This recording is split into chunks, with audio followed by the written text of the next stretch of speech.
pagi hari ini. Terkait dengan teori dasar, tentu Anda sudah belajar di fisika ya, bagaimana persamaan, misalkan persamaan Faraday ya. Artinya konsep yang terlibat dalam menghasilkan power generation, termasuk konversi energi ya.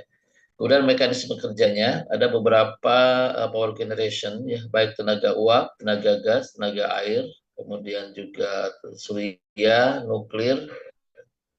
Ini setidaknya Anda mengetahui bagaimana tahapan terjadinya ketika menggunakan tenaga uap atau tenaga gas. Kemudian studi kasus, analisis operasinya jadi pembangkit, kemudian startup dan shutdown serta maintenance. Kita lihat bahwa teori dasar pembangkit ini ada beberapa persamaan. Yang pertama adalah hukum Faraday di sini, di mana di sini akan menghitung ya berapa gaya gerak listrik dalam satuan voltase yang merupakan jumlah dari lilitan konduktor yang dinyatakan dengan M dibagi dengan laju perubahan flux magnet ya. Di fisika mungkin Anda sudah belajar Faraday ya, FPI ya, nah, menggunakan kaidah tangan kanan itu ya. Kemudian konversi energi ya di sini, jadi ada beberapa tahapan ya energi primer untuk menjadi energi listrik ini. Misalkan di panas ini berarti thermal dikonversi menjadi mekanik akan menghasilkan listrik ya. Kemudian di PLTA berarti potensial energi potensial ketinggian air dirubah menjadi kinetik ya, menggerakkan kincir misalkan ya, nanti dikonversi dari gerakan ini menghasilkan listrik. Begitu juga dengan angin, ini kinetik dikonversi ke mekanik dan dikonversi ke listrik. Kita lihat misalkan siklus Rankine. Ya, di Rankine ini merupakan dasar dari pembangkit listrik tenaga uap.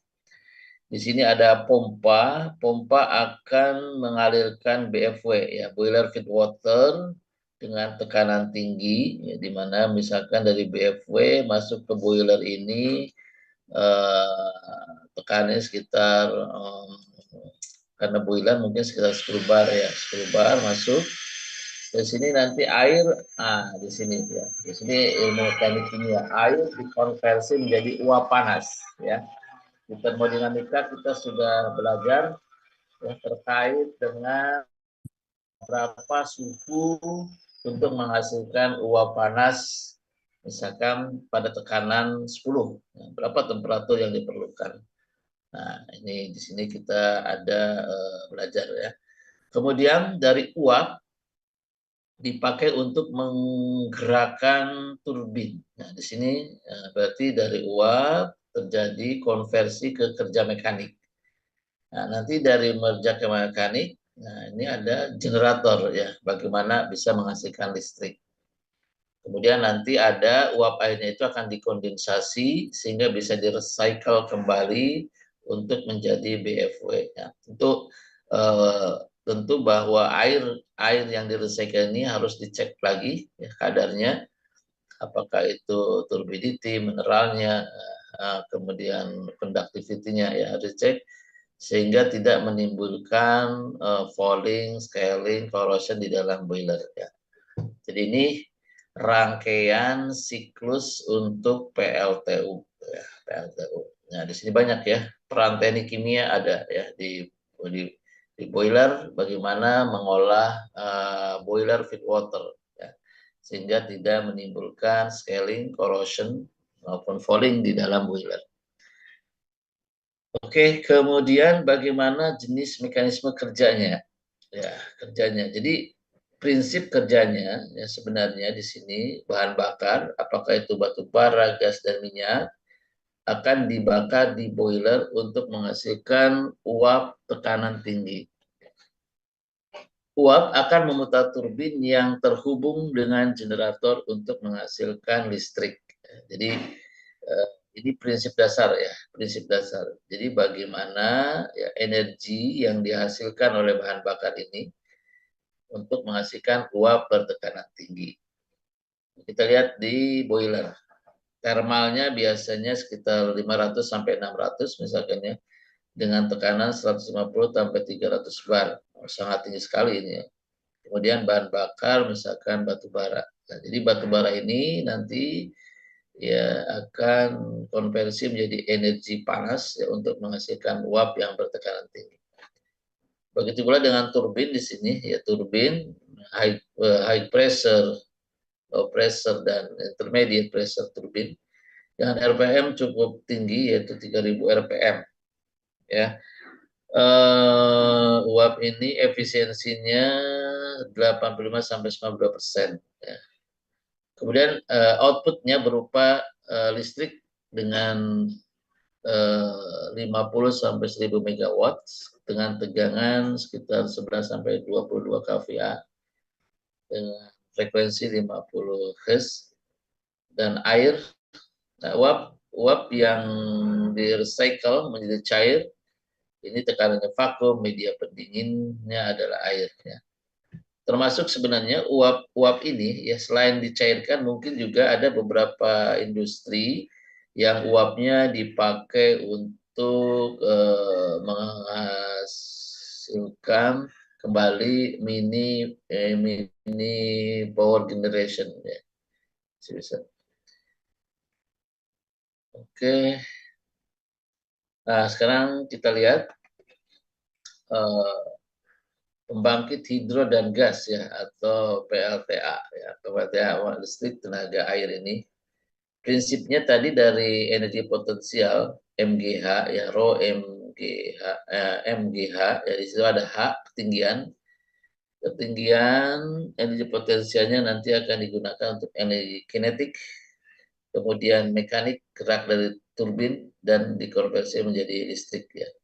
Beberapa alat komponen utama berarti perlu bendungan. Bendungan dalam rangka membuat ketinggian turbinnya ya, di situ potensial. Kemudian ada reservoir ya, penampung airnya. Kemudian ada piping, kemudian ada turbin, kemudian generator sinkron dan saluran pembuangan atau tail race. Keunggulan PLTA ini energi terbarukan ya, selama masih ada air ini bisa dimanfaatkan, tinggal bagaimana mengelola dan memanage air ini sehingga lebih bermanfaat. Kemudian biaya operasi rendah dan respon cepat peak load-nya kemudian cukup panjang ya. Nah, PLTA ini kita ada di Jatiluhur mungkin ya, yang terdekat ini. Kemudian gas, nah, prinsipnya cycles Brayton, gas panas dari pembakaran memutar turbinnya seperti tadi sampaikan. Tahapan siklusnya dari kompresi, gas dikompresi sehingga tekanannya naik, kemudian pembakaran bahan bakar, kemudian ekspansi gas panas turbin di sini, ekspansi gas panas turbin dan pembuangan gas. Keunggulannya startup cepat 10 sampai 15 menit, kapasitas besar, bisa jadi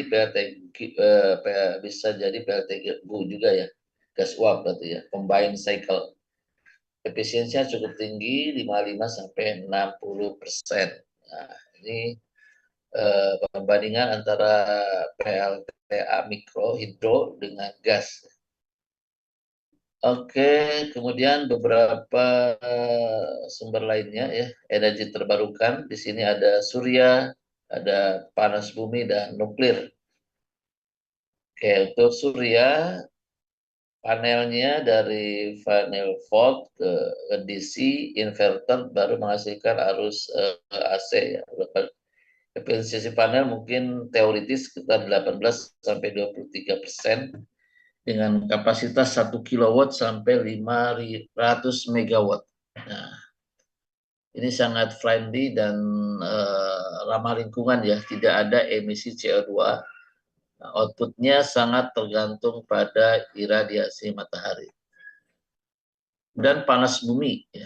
Panas bumi ini sama polanya, yaitu dari uap yang dari panas bumi dipakai untuk menggerakkan turbin, lalu turbin dikonek ke generator. Sumber energi stabil cocok untuk Indonesia ya yang berada di daerah Ring of Fire. Nah, nuklir ini masih kajian terus ya, kajian dan sebenarnya merupakan energi yang sangat potensial ya karena zero emisi karbon di sini ya. Cuma memang dari sisi ke safety-nya harus sangat-sangat diperhatikan ya karena di sini bahan bakar yang digunakan adalah uranium dan plutonium yang memiliki energi yang cukup besar ya, fusinya sehingga menghasilkan kapasitas yang cukup besar juga ya 500 sampai 1.700 megawatt per unit. Baik, itu terkait dengan beberapa jenis power generation yang mungkin ya bisa mungkin sudah ada beberapa yang dikembangkan di Indonesia ya. Apakah PLTA, PLTG, PLTS, PLTP ya termasuk mungkin nuklir dalam rangka penjajakan dan kajian untuk implementasinya. Kita lihat ada beberapa studi kasus ya, misalkan di PLT Suralaya di sini ya, dengan identifikasi misalkan kapasitas total dari 8 unit itu sekitar 3.015 megawatt dengan bahan bakar batu bara subbituminus, efisiensi net mungkin sekitar 38%, dengan tegangan output sekitar 20 kPa sampai 500 kPa ya. Oke, yang menjadi penekanan kita di sini ya, manajemen kualitas batu bara berpengalaman dan efisiensi boiler. Ya, Anda kemarin di pertemuan awal dengan Prof. Anton sudah belajar terkait dengan efisiensi boiler ya. Bagaimana di situ pengaruh batu bara yang mungkin memiliki kadar air yang cukup tinggi ataupun juga kadar abu yang tinggi akan mempengaruhi proses pembakaran dan akan menurunkan ya efisiensi dari boiler. Kemudian juga pencegahan fouling. Nah, ini penting ya, fouling pada exchanger wajib dilakukan secara berkala. Nah, jadi Anda harus paham ya bagaimana fouling ini supaya bisa dicegah ya sehingga tidak menghambat heat transfer di heat exchanger. Termasuk DCS ya, mungkin nanti akan belajar lebih dalam di pengendalian proses terkait dengan DCS, distributed control system, di mana prosesnya ya akan terpantau secara online di DCS. Oke, ada beberapa kasus yang mungkin sering bisa terjadi. Pertama, vibrasi turbin yang berlebihan. Nah, vibrasi ini biasanya ada beberapa hal, mungkin karena balancing rotor, ya. Jadi pada saat assignment di antara motor dengan turbinnya tidak balancing, ya. Kemudian mungkin bearing, ya. Ini disebabkan oleh bearing, ya, bearing putarannya tidak stabil sehingga menyebabkan vibrasi. Kemudian yang kasus yang sering terjadi yaitu penurunan efisiensi boiler. Nah, ini jadi kan banyak pengaruhnya ya. Mungkin ada beberapa hal sehingga proses transfer panas atau transfer energinya bisa berjalan dengan baik. Misalkan shot blowing. Jadi shot blowing itu misalkan di boiler ini ya ada bagian ya. Biasanya mungkin satu shift satu kali kita lakukan shot blowing. Tujuannya untuk mengeluarkan jelaga-jelaga ya atau karbon-karbon yang menempel pada piping yang akan menghambat proses heat transfer. Ya, ketika dilakukan shot blowing, biasanya keluar jelaga-jelaganya ya. Jadi seperti asap yang sangat hitam kental. Nah, ini merupakan langkah ya, bagaimana untuk menghilangkan semacam kerak-kerak kecil mungkin ya yang dalam bentuk jelaga yang menempel di piping. Kemudian juga cleaning HE. Nah, ini juga perlu mungkin clean HE dalam standar efisiensinya. Kemudian trip generator mendadak. Nah, jadi gensetnya trip. Nah, ini berarti cek proteksi AVR dan relay diferensialnya. Nah, ini contoh studi kasus yang sering terjadi di PLTU ya. Vibrasi, penurunan efisiensi, dan trip generator mendadak. Oke, bagaimana startup dan shutdown? Ya, oke. Jadi di sini ada beberapa tahapan secara umum. Pertama cold start. Ya, jadi kita awali dengan start dingin, kemudian pemanasan. Ya, di sini bisa cold start ini bisa 6 sampai 8 jam. Ya. Kemudian warm start ini idle 3 sampai 4 jam. Ya. Hot start bisa kurang dari 8 jam atau 1 sampai 2 jam ya misalnya di sini. Oke, bagaimana ya seperti biasa kita harus pre-start check ya. Periksa semua sistem proteksi aktif. Jadi biasanya ada log sheet yang menunjukkan harus semua parameter harus terpenuhi ketika akan startup. Nah, termasuk di sini ada pastikan level air di boiler normal, harus dicek ya. Biasanya itu boiler normal kalau menggunakan water tube di steam drumnya itu terisi ada indikator ada LG-nya ya level glass itu dalam posisi penuh. Ya. Kemudian cek sistem pelumasan di turbin ya terutama ya loop oilnya misalkan dicek. Kemudian pembakaran boiler, nah ini purging furnace minimal 5 menit. Ya, jadi furnace dipurging dulu dalam rangka menghilangkan ya, mungkin ada sisa-sisa kondensat ya. Karena ini cukup bahaya ya ketika di piping line ada kondensat ya ketika di startup akan menimbulkan apa yang disebut dengan hammering ya. Jadi hammering itu sama saja kayak apa itu memukul sisa-sisa air yang berubah sisa uap yang berubah menjadi kondensat kemudian diberi tekanan yang tinggi jadi akan menimbulkan suara yang keras bahkan dapat menimbulkan pecah dari flank ya gasketnya jebol gitu ya. Oke, jadi kita lakukan purging terlebih dahulu ya, minimal 5 menit kemudian ignition burner pilot dan main burner. Ya, jadi biasanya pada saat startup itu kita di awal menggunakan ignition burner pilot. Jadi burnernya matanya cukup tidak terlalu besar. Katakan 4 mata masih bisa. Ya. Nanti setelah ready, setelah pressure tercapai, baru diganti dengan main burner. Ya. Bisa menggunakan 8 mata dan nozzle-nya 8 titik nozzle-nya ya, dan lebih besar. Kemudian naikkan tekanan boiler secara bertahap ya. Jadi supaya nah ini untuk startup boiler juga perlu ini ya, perlu pembelajaran yang lebih dalam lagi sebenarnya. Ya, termasuk untuk merunning boiler ini tidak sembarangan ya, harus memiliki SIM.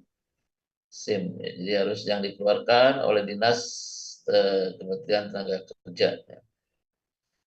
Kemudian setelah boiler sukses ya, tekanan sesuai dengan set point.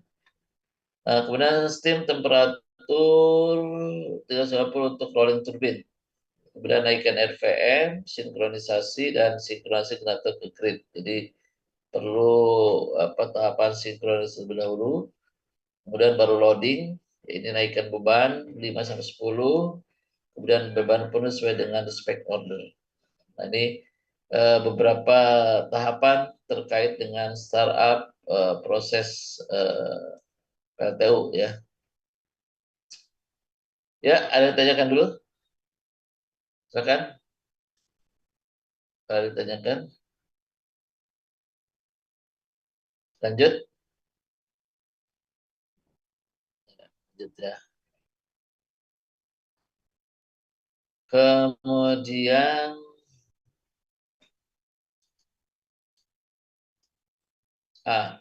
shutdown. Bagaimana shutdown? Jadi ini juga kita tidak bisa langsung stop ya kalau tidak emergensi. Jadi normal shutdown, turunkan beban bertahap ya, unloading. Misalkan 5 sampai 10% per menitnya. Kemudian juga lakukan lepas sinkronisasi generator dari grid. Ya, kalau tadi di sini ini ada proses sinkronisasi generator ke grid. Nah, sekarang ketika shutdown lepas ya sinkronisasi generator dari grid. Kemudian tutup steam valve ke turbin. Ya, jadi dari boiler ya steam valve-nya ke arah turbin kita tutup.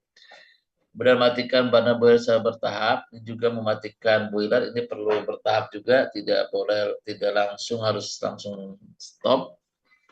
Jalankan turning gear turbin selama pendinginan, isolasi sistem setelah tekanan boiler kurang dari 5 bar, dan baru isi logbook dan laporkan laporan satu.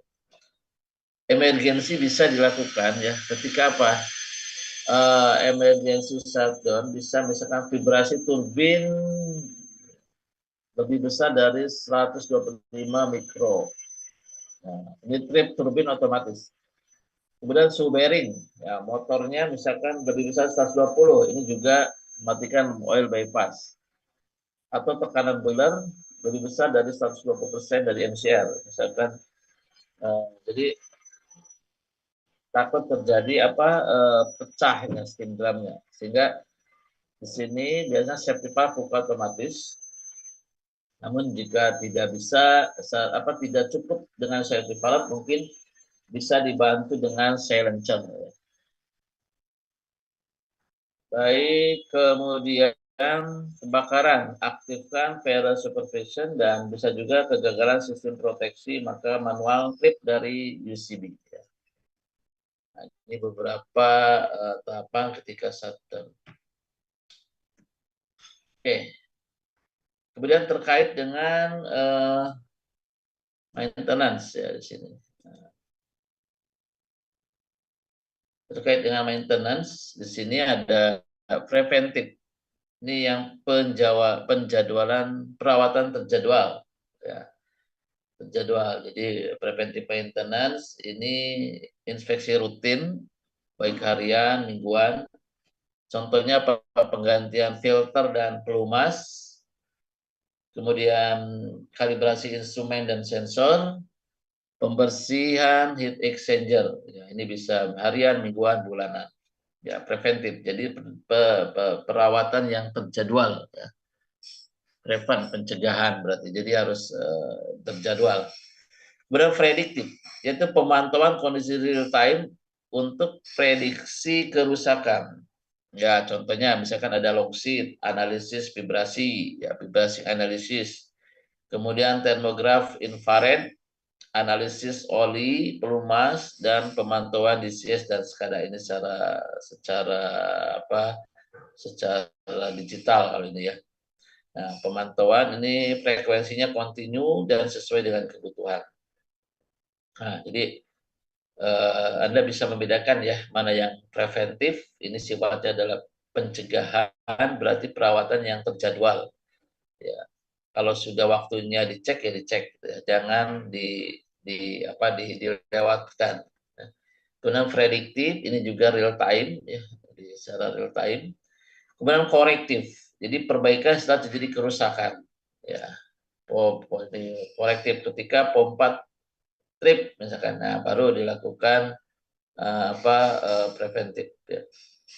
Kemudian perbaikan saat jadi kerusakan atau gangguan ini apa? Misalkan penggantian komponen yang rusak, perbaikan kebocoran, rewinding motor listrik, penggantian bearing turbin. Ya, ini frekuensinya ketika ada kerusakan. Kemudian overhaul. Nah, ini pemeriksaan secara menyeluruh, ya bisa tahunan, ya mungkin 2-3 tahun dilakukan overhaul. Oke. Jadi berdasarkan pemeliharaan, ya, Anda minimal sudah tahu 4 maintenance yang dilakukan di industri. Ada yang sifatnya preventif, prediktif, korektif, dan overhaul. Ya. Jadi istilah-istilah ini Anda sudah tahu lah ya. Oh, dia sedang overhaul sehingga tidak bisa menerima KP misalkan itu ya. Ya karena memang pabriknya lagi shutdown ya. Semua equipment ya dicek secara keseluruhan. Kemudian ada pembenahan lain yang sifatnya preventif, pencegahan, prediktif ya untuk memprediksi dan korektif perbaikan. Oke. Troubleshooting. Nah, ini perlu Anda ketahui juga ya. Jadi ketika kunjungan pabrik sudah tidak aneh lagi misalkan ya, terjadi beberapa istilah di power generation, misalkan turbin vibrasi tinggi. Ini masalahnya nih. Apa penyebabnya? Bisa jadi tadi imbalancing rotor. Jadi alignment-nya tidak lurus ya. Bearing aus atau misalignment. Nah, tindakan apa yang harus dilakukan? Balancing, ya, ganti bearing atau alignment check. Ya. Ini levelnya sangat tinggi ya, karena turbin adalah alat utama, sehingga ini masuk kategori sangat kritikal. Ya. Kemudian boiler efisiensi turun. Ya, ini perlu kalkulasi, perlu perhitungan, ya, tetapi ada beberapa yang mungkin bisa dilakukan seperti short blowing. Ya, ini bisa operator bisa melakukannya per shift untuk melakukan short blowing. Efisiensi boiler turun bisa disebabkan karena falling di heat exchanger ya. Jadi menghambat perpindahan panasnya di sini ya, falling. Adanya kerak ya, timbul yang cukup tebal sehingga heat transfernya tidak baik. Kualitas bahan bakar juga ini sering menjadi penyebab ya. Oke, kemudian generator arus tidak seimbang. Jadi beban tidak seimbang. Makanya kadang sinkronisasi ini sangat memerlukan waktu ya. Untuk apa? Untuk menyeimbangkan beban.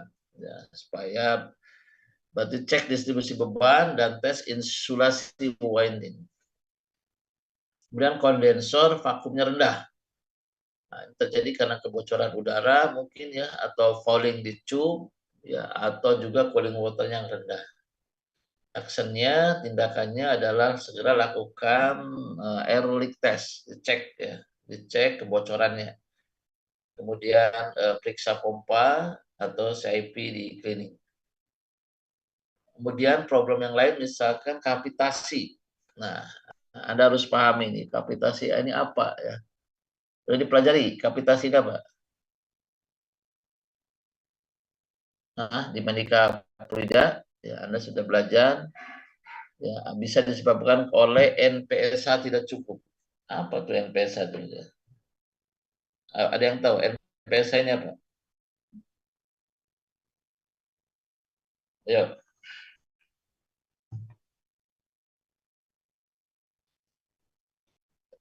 Oke, kemudian problem yang lain, misalkan suhu tinggi ya, suhu tinggi di transformator. Ini overload bisa jadi karena overload, cooling fan mati dan falling radiator. Tindakannya apa yang reduce load, kurangi loadnya ya, kemudian cleaning radiator. Nah ini beberapa troubleshooting yang mungkin akan ditemui di power generation. Baik, jadi pada pagi hari ini kita sudah belajar terkait dengan power generation ini, ya. Ada hukum Faraday, konversi energi, ya termasuk siklus Rankine dan Brayton. Kemudian mekanisme PLTU, PLTG, ya, studi kasus, startup, maintenance, ya ada predictive maintenance, ya kemudian corrective maintenance, overhaul dan preventif, ya ini beberapa hal. Oke baik, ada yang tanyakan? Silakan.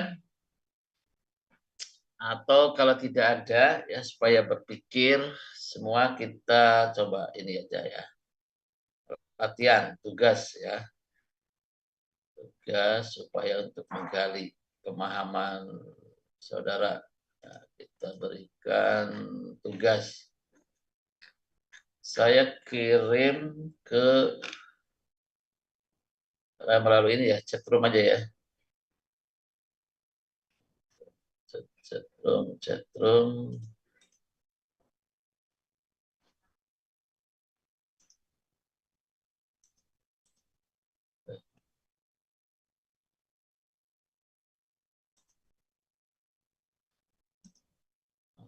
Chatroom ya, chatroom. Chat tugas. ter nah, oke, bisa nggak? Oh, harus dikeluarin dulu ya.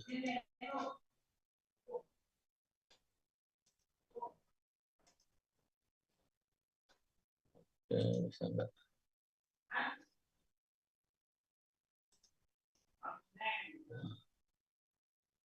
Oke, nah silakan di download ya, atau saya share juga ke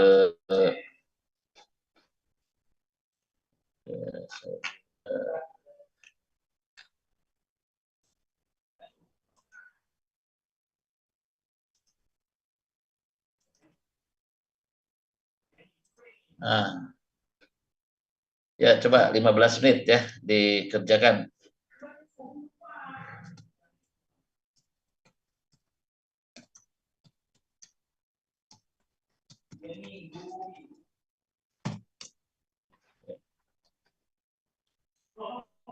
Oke, di situ ada beberapa penguatan yang kita tadi bahas ya, dari mulai teori dasar, mekanisme kerja, ya, studi kasus dan startup serta maintenance ya.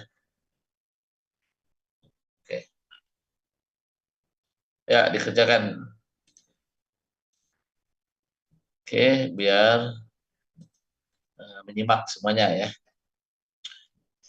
Oke, yang hadir saya cek dulu di si Akang ya. Kemarin sudah di ini, sudah divalidasi. Dari kelas B Sudah sudah, belum? Pak. Kelas B. Kelas lain perwakilan kelas A, B sudah, C,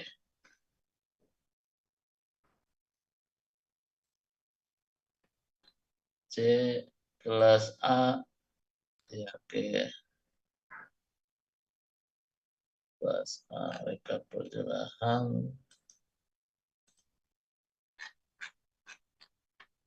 sekarang apa ini power generation ya.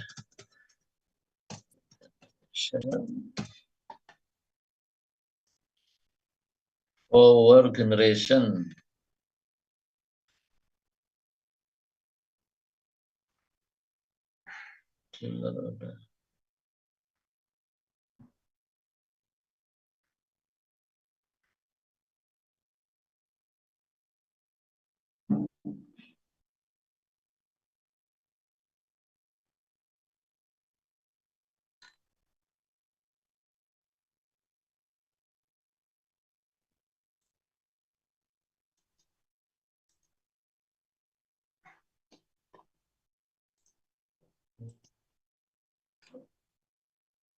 Kelas C.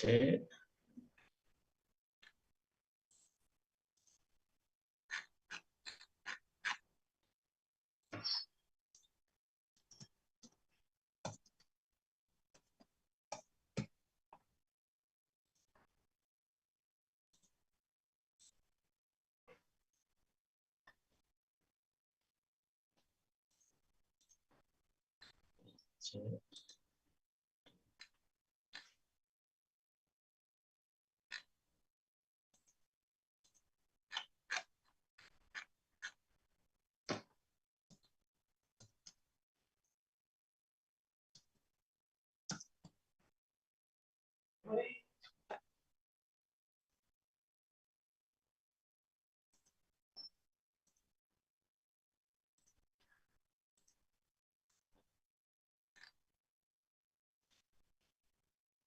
Kelas D.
Bisa kan ya?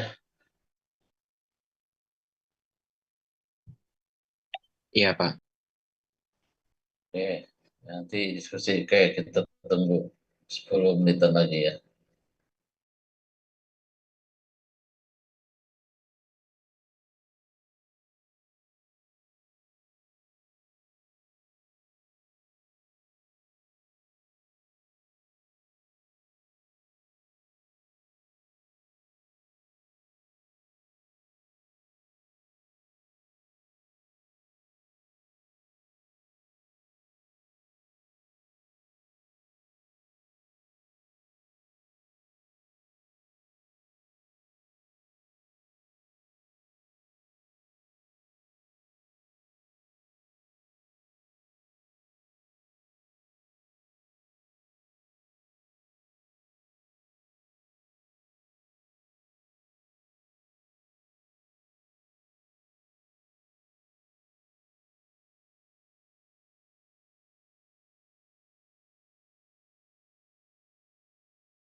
Ya, nanti kita diskusikan ya. Kayaknya udah semua udah diterangkan. Baik, Pak. Materi yang tadi perlu dikirim dulu nggak? Nggak usah ya. Boleh, Pak, buat jadi bahan ajar. Ya, saya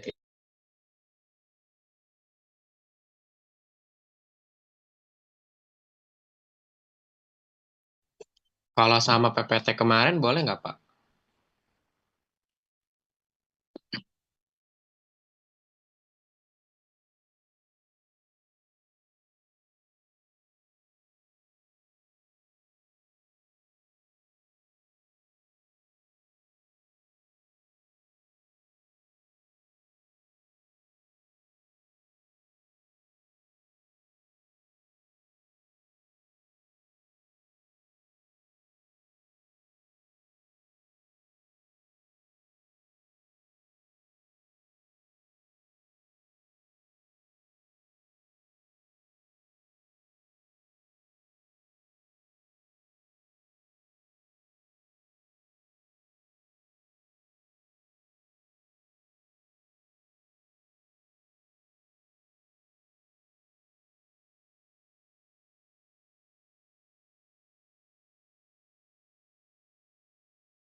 Ya, silakan materinya udah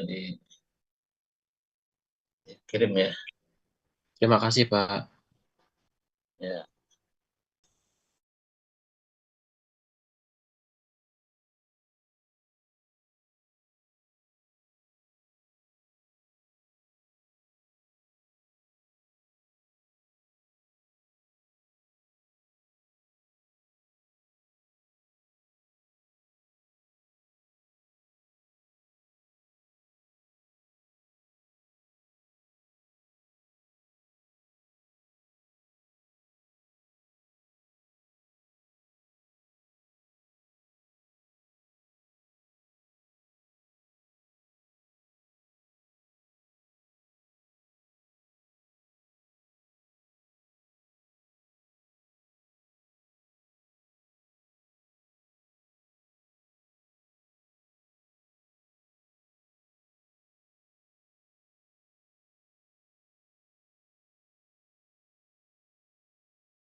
Bagaimana?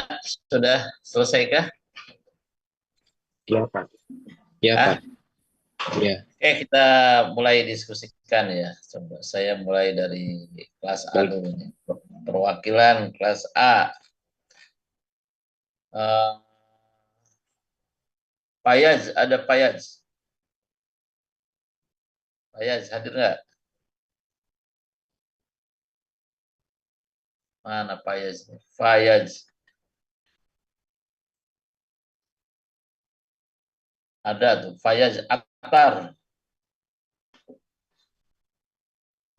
Coba nomor satu bagaimana Fayaz?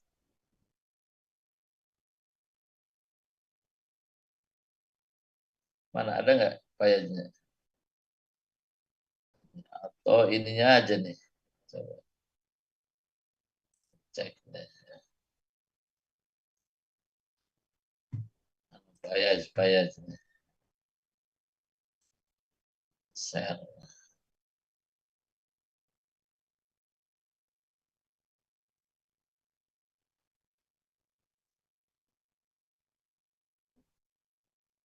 Fayaz ada? Pak, hadir Pak. Pak, Ah, gimana dari kamar Fayaz? mandi. Oh, kamar mandi. Ya, ya. Gimana? Coba. eh Hukum faktar soalnya itu Soalnya, nah ini. Hukum Faraday. hukum Faraday ya Pak. Ya. Ini yang saya cari itu hukum Faraday menyatakan bahwa perubahan flux magnet yang memotong suatu penghantar akan menimbulkan Hmm. gaya gerak listrik atau GGL induksi. Hmm. Ya. Persamanya tadi gimana persamanya?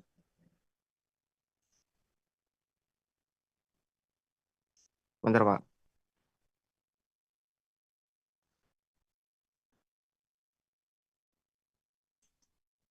Nah, pakai ini ya. GGL adalah jumlah lilitan dikali dengan flux, laju perubahan flux magnetnya. Oke, berdua. Sebutkan ya sekarang dengan tiga jenis konversi energi yang terjadi di dalam proses pembangkit listrik. Oke, masih kelas C. Rahmat Effendi ada, Rahmat Effendi.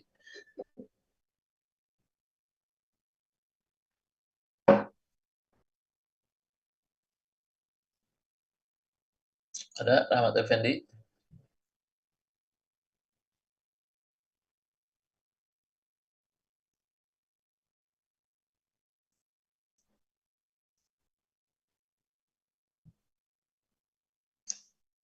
Ada Rahmat Effendi ada.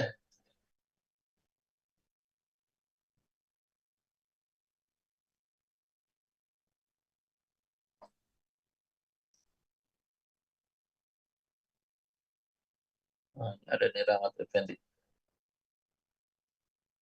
Ramadan.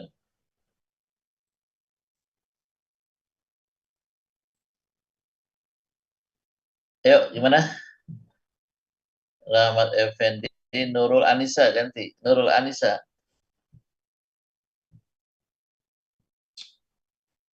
Nurul Anissa ada.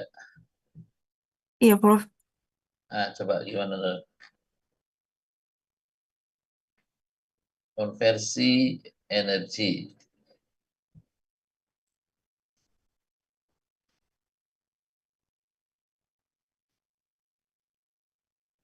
Halo? Nah, sebutkan tiga jenis konversi energi yang terjadi dalam proses pembangkit listrik. Ayo, kan tadi udah diterangkan. Nah, di sini misalnya, nah ini aja udah thermal, mekanik, ini kan tiga kan, tiga energi kan.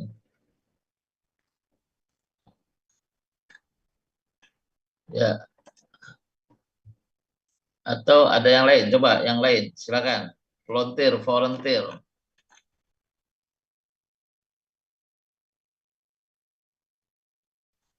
Yang jenis konversi energi apa? Ya, silakan Ferdi. Itu yang apa dari energi kimia ke energi panas karena dia itu terjadi pembakaran kan Pak di Oke, terus dari mengeluarkan panas, misalkan ambil ke contoh di mekanik PLTU atau PLTG. ke mekanik Pak. Dia tuh uap panasnya Oke, ngemuterin si turbin. Jadi ngasilin energi mekanik Pak. oke, terus satu lagi dari Si mekanik ke mekaniknya si mekaniknya diubah ke bukan diubah sih ke listrik Pak jadinya. Jadi putaran turbinnya tuh ngemuterin si generator. Jadinya dia tuh ngasilin listrik Pak. oke, terus yang lain PLTA misalkan, PLTA.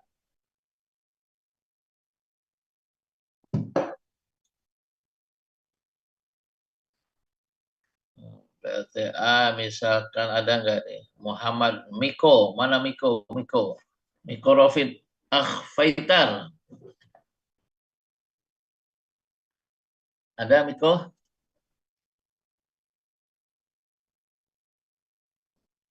Miko.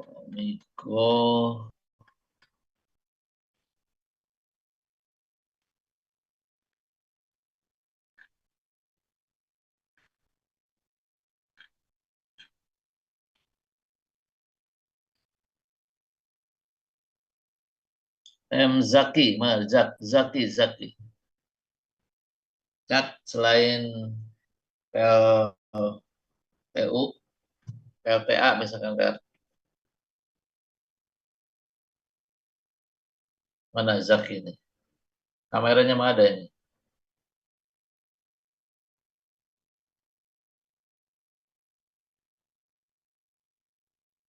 Halo?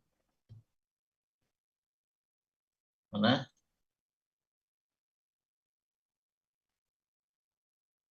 Aduh, pada ini ya. Pada standby ininya doang jangan-jangan. Betania mana? Betania hadir. Betania.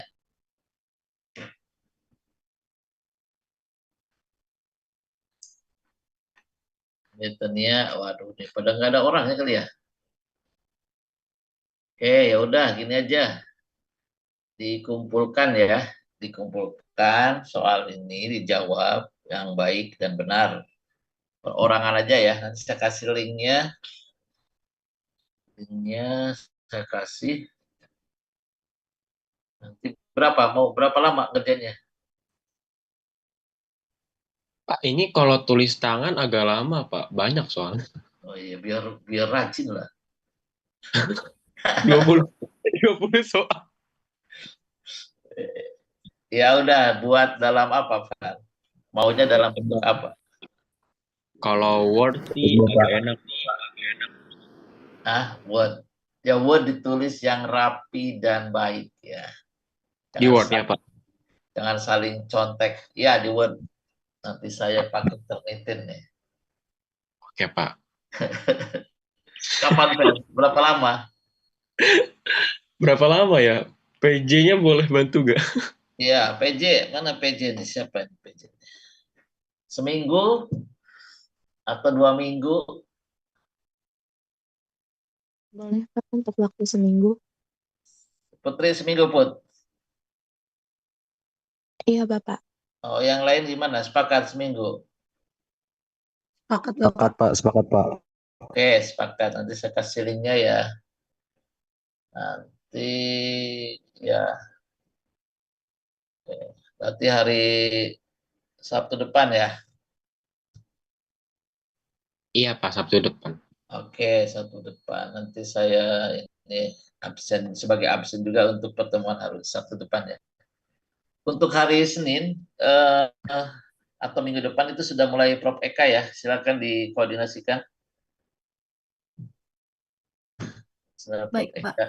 Sudah saya asumsi sudah cukup lah ya. Oke, berarti saya